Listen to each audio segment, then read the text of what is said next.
Mari kita berdoa. Kami bersyukur ya Bapa, oleh karena dalam perjalanan kehidupan kami, khususnya di tengah-tengah tahun ini, Tuhan terus mengingatkan kami akan kebenaran-Mu.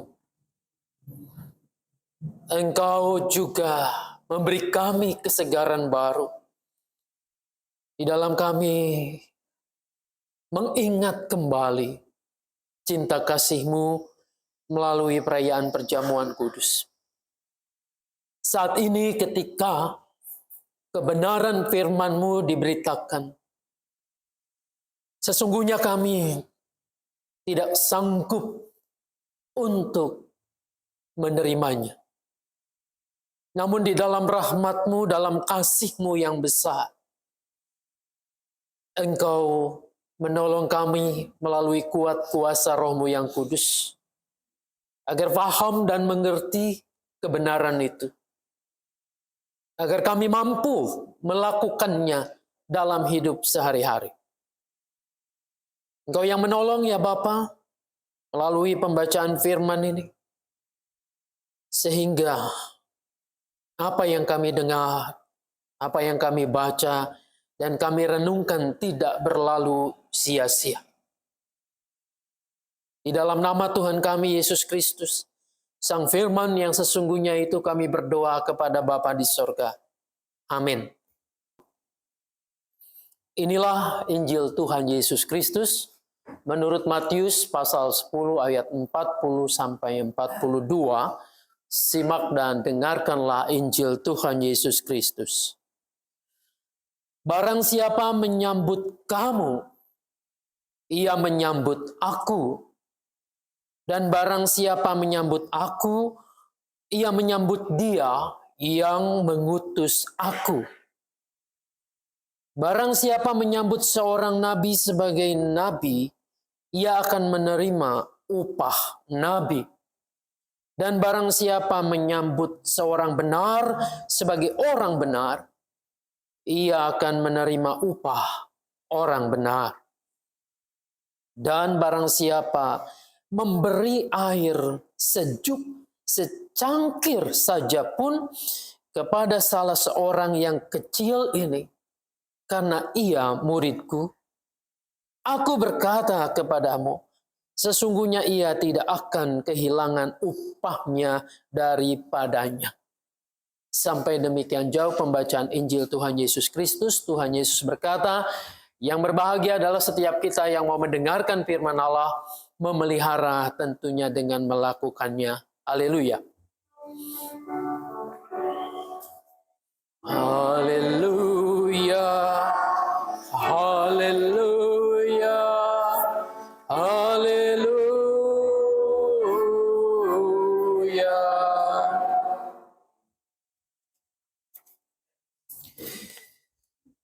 Ibu Bapak yang dikasihi dan mengasihi Tuhan Yesus, selamat pagi. Salam sejahtera buat kita semua. Saudara-saudara, kalau ditanya, hari ini ada yang sedang gelisah gak? Enggak ada. Semua baik-baik saja. Kalau yang seangkatan saya pasti pernah mendengar atau mungkin juga melantunkan lagu yang dulu populer tentang resah dan gelisah. Resah dan gelisah. Gimana terusnya, Pak Yensyung? Menunggu di sini. Menunggu siapa? Menunggu pacar katanya. Membuat kita bisa gelisah.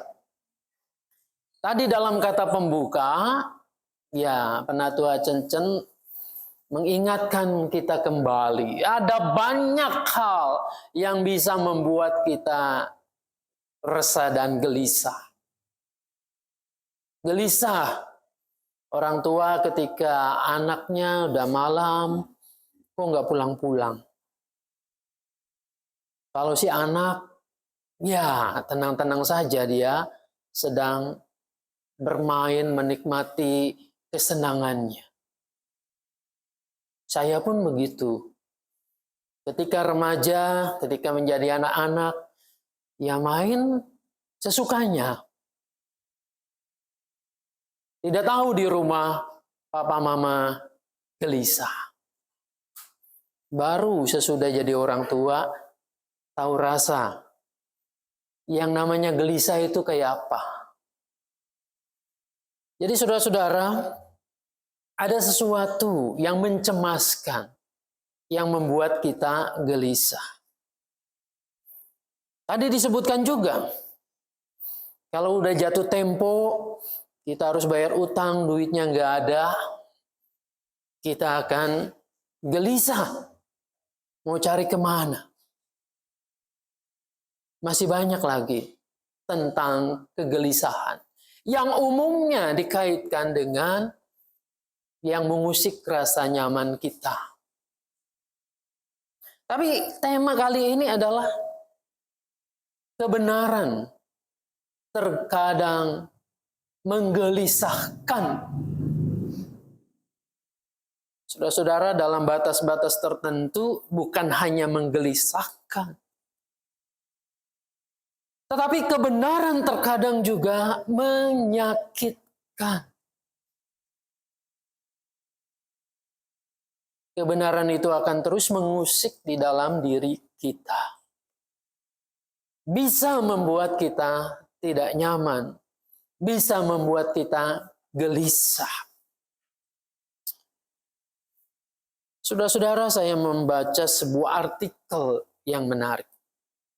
Katanya begini, suatu saat engkau akan menyadari bahwa pertarungan terbesar dalam hidup ini bukan orang lain. Bukan gunung yang harus ditaklukkan. Bukan samudra luas yang membentang seolah tidak ada ujungnya itu.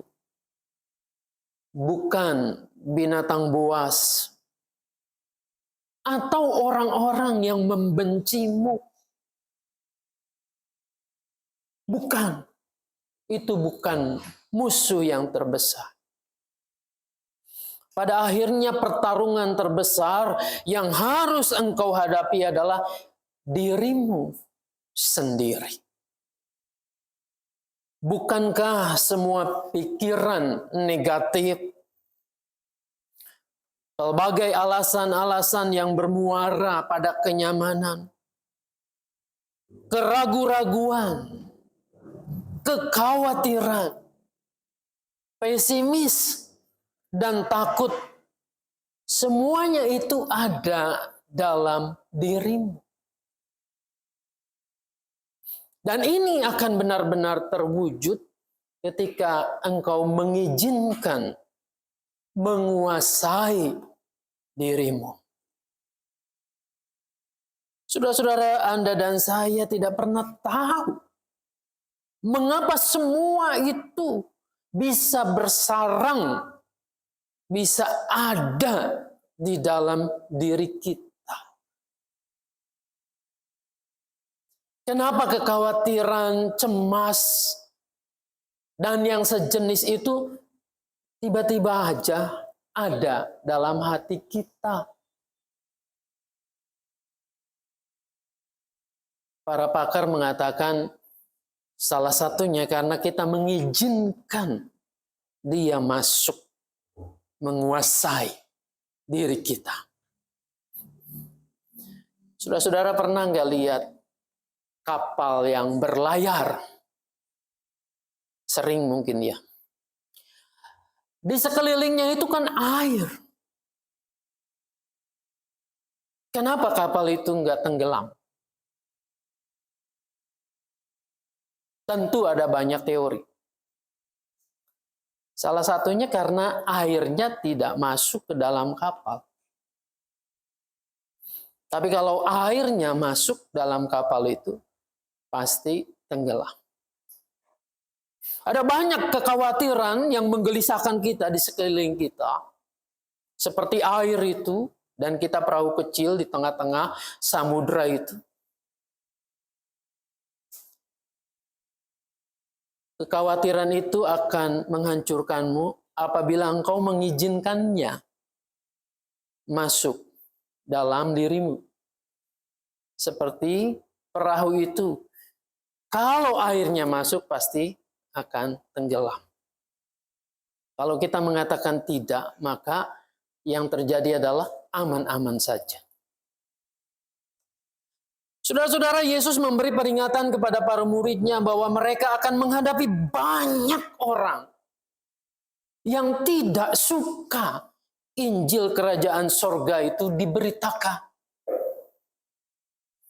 Para utusan Yesus yang membawa kabar baik di tengah-tengah keluarga dan masyarakat akan mendapat penolakan. Mereka akan ditolak. Nilai-nilai Injil Kerajaan Allah itu dipandang sebagai sebuah kebodohan. Ya, kebodohan. Orang harus mengalah, harus mengasihi, mengampuni, dan seterusnya.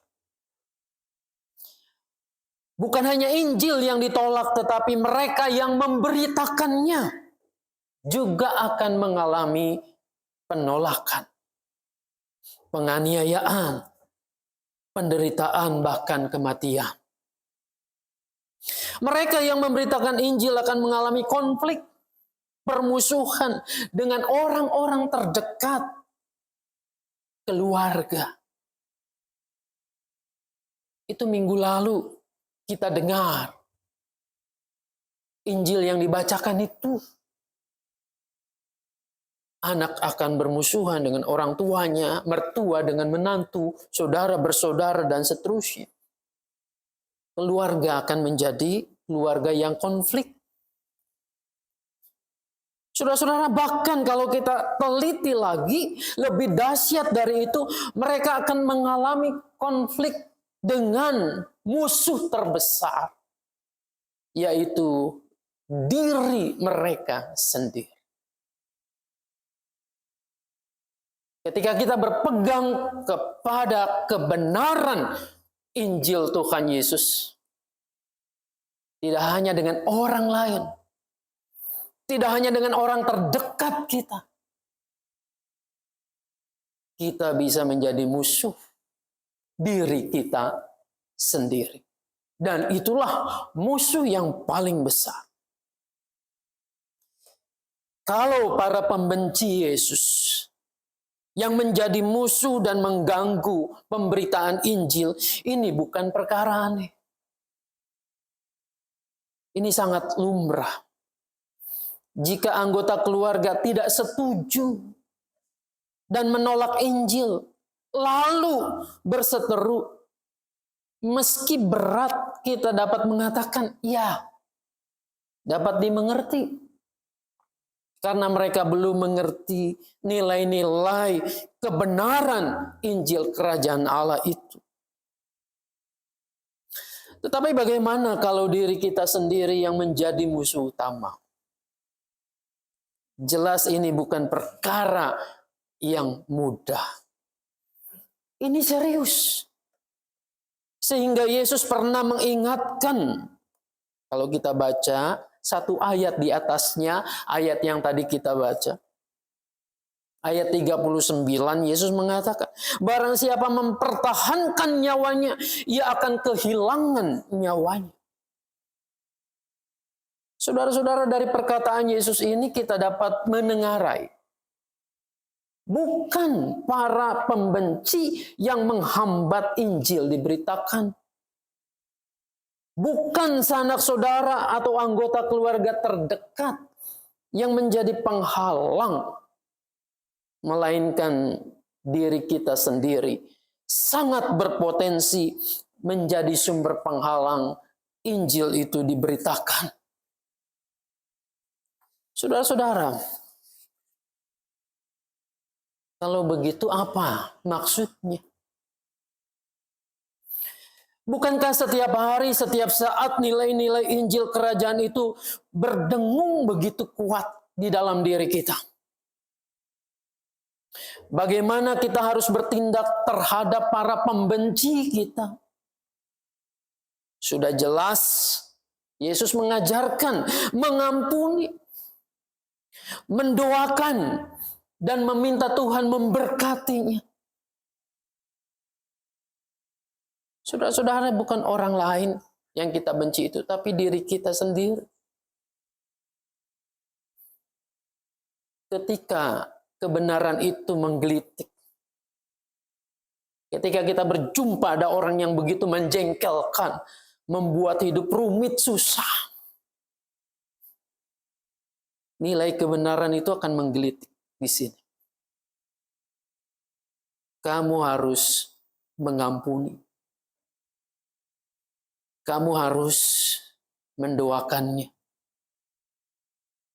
Kamu harus berdamai dengan dia. Saudara-saudara, bagaimana dengan sikap kita? Apakah menuruti kebenaran itu?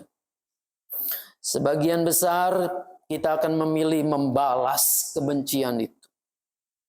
Atau paling tidak menyimpannya di dalam hati. Menumpuk deposito kebencian. Kalau perlu, nggak perlu lagi ketemu dengan orang itu. Lebih baik aku menghindar. Dengan alasan, kalau ketemu nanti terjadi lagi konflik dan seterusnya.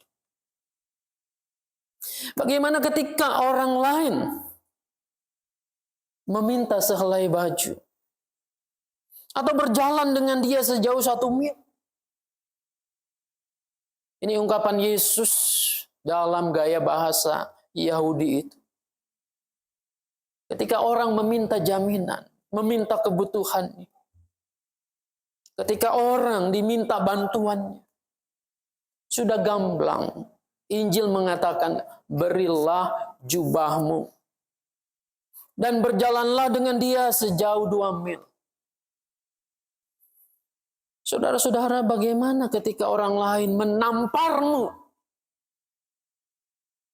Sangat terang benderang.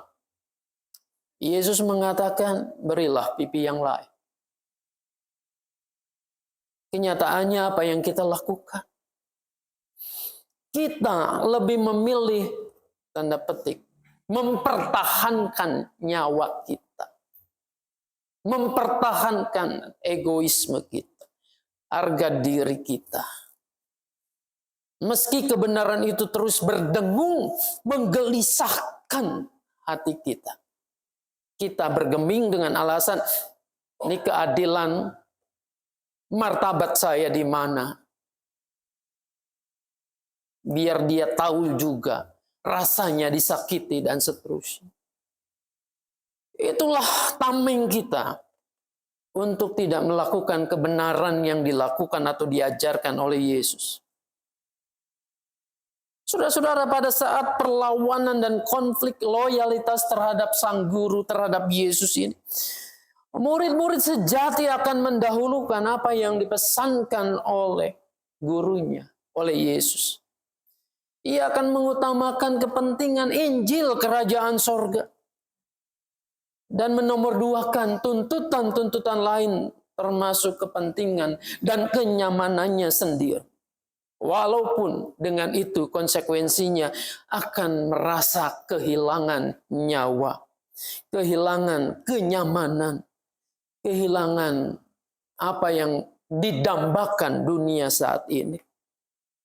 Murid-murid Yesus sejati akan berpegang pada janji hidup sejati yang tidak dapat diambil dari dirinya oleh siapapun juga, bahkan oleh ancaman maut sekalipun. Saudara-saudara, tentu saja pada kenyataannya ladang pemberitaan Injil tidak melulu kisah pilu. Tidak selalu orang yang membawa berita Injil itu dihadapkan pada penderitaan, duka nestapa penuh kemelut, penolakan, dan seterusnya. Nyatanya, selalu saja ada orang-orang yang menyambut dan memfasilitasi pemberitaan mereka. Saudara-saudara, bagaimana Yesus sendiri? Meski jumlahnya tidak banyak, Yesus juga ada yang menyambutnya. Ada orang-orang yang menerima kabar baik itu.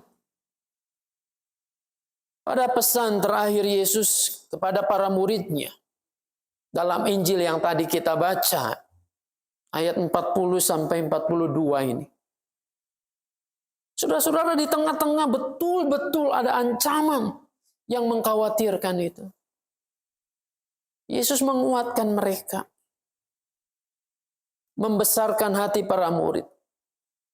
Setelah mereka diperingatkan tentang banyaknya penolakan, ancaman, penganiayaan, dan seterusnya itu, mereka dihibur dan dikuatkan. Bukan secara langsung dengan janji upah di sorga itu, tetapi juga secara tidak langsung dengan janji-janji bagi siapa saja yang menyambut pemberitaan mereka dan memenuhi kebutuhan mereka. Kalau sebelumnya Yesus menjamin penyertaan, perlindungan, dan kehidupan yang kekal untuk para utusannya, kini ia menyampaikan upah kepada siapapun yang menyambut mereka yang diutus. Jadi ini yang membesarkan utusan Tuhan. Membesarkan Anda dan saya ketika mau taat pada Injil Tuhan Yesus Kristus.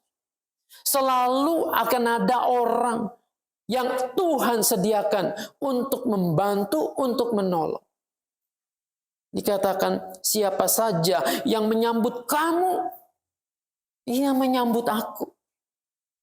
Berarti ada kemungkinan orang yang menyambut, orang yang mendukung kesaksian itu.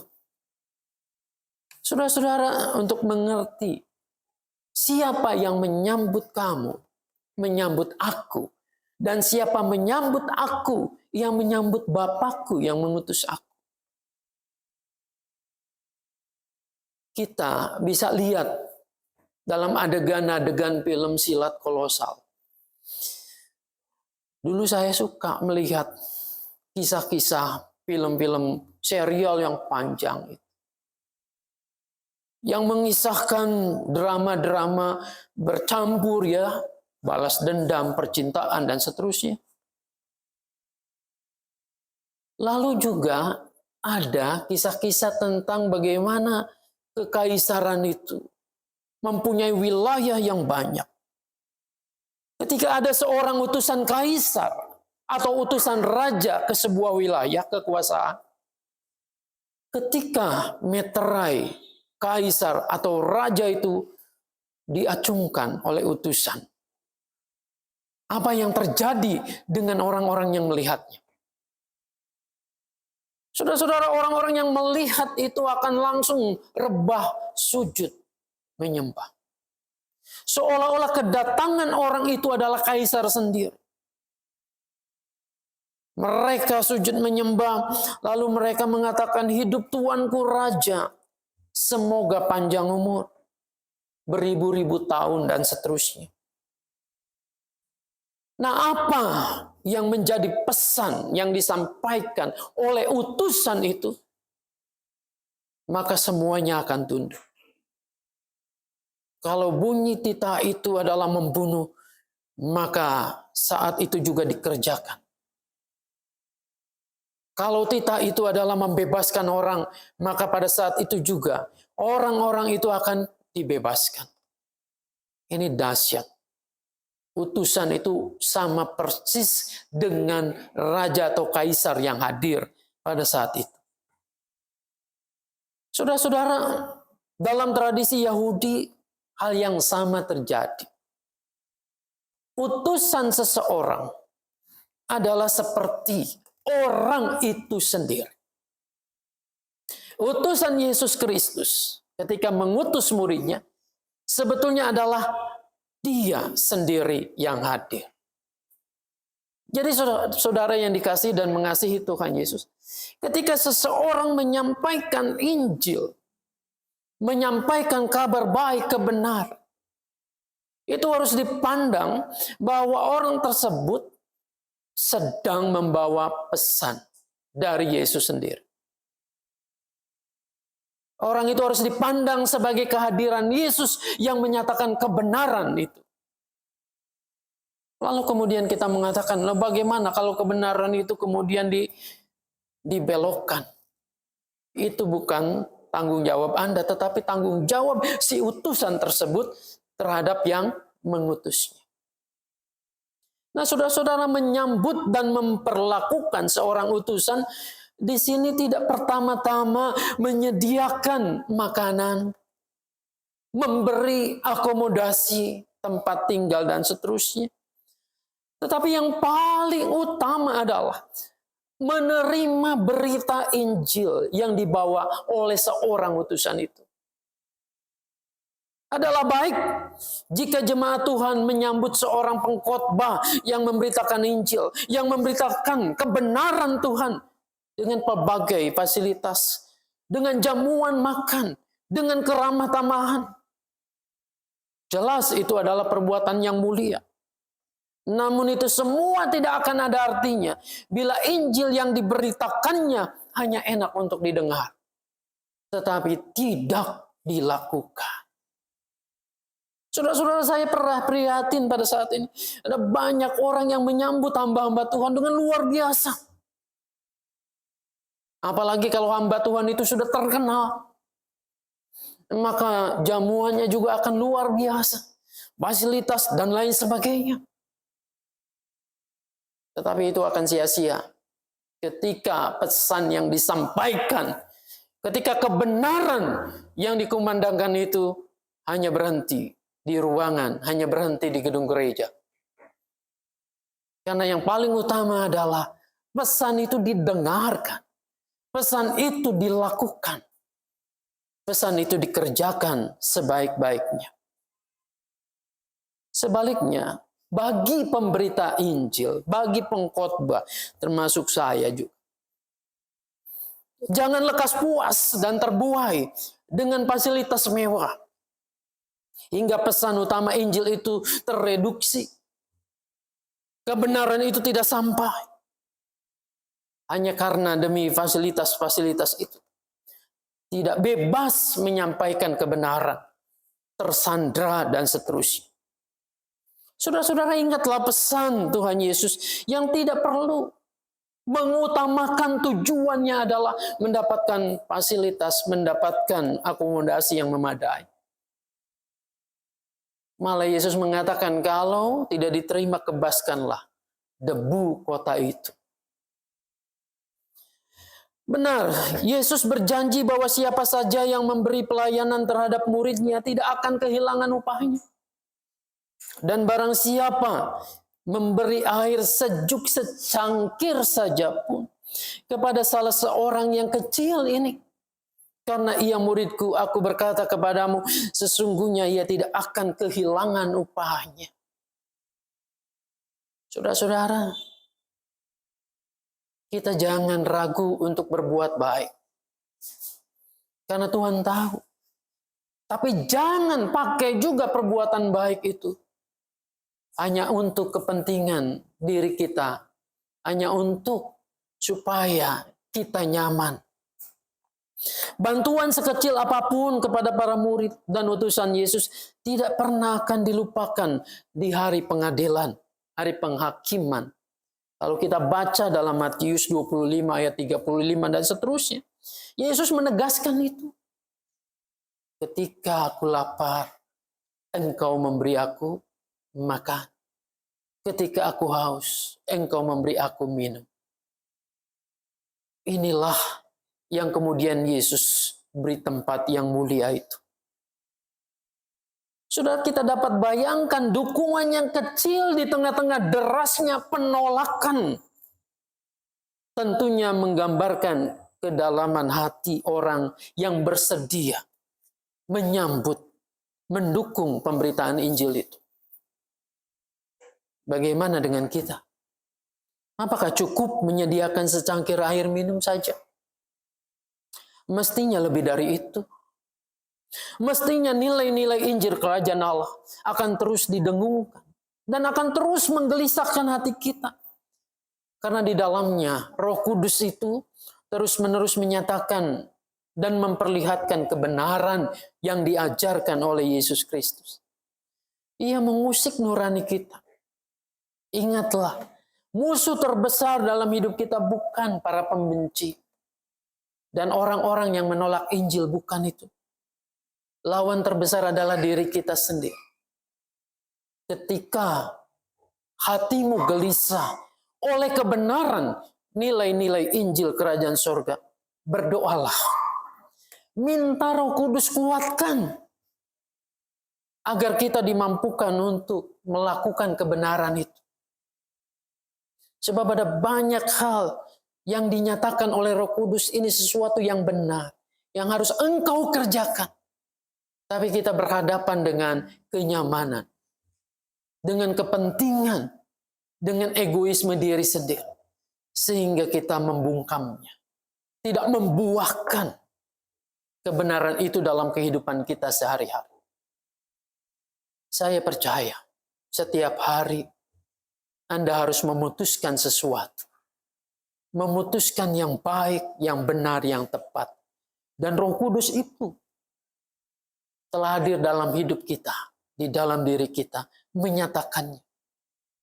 Apakah ketika kita gelisah dengan kebenaran itu, kita mengabaikannya? Atau kita melakukannya? Meskipun orang lain menilainya rugi. Ingatlah perkataan Yesus itu. Kalau engkau kehilangan nyawa, engkau mendapatkannya. Tuhan yang akan menolong kita, memampukan kita. Amin.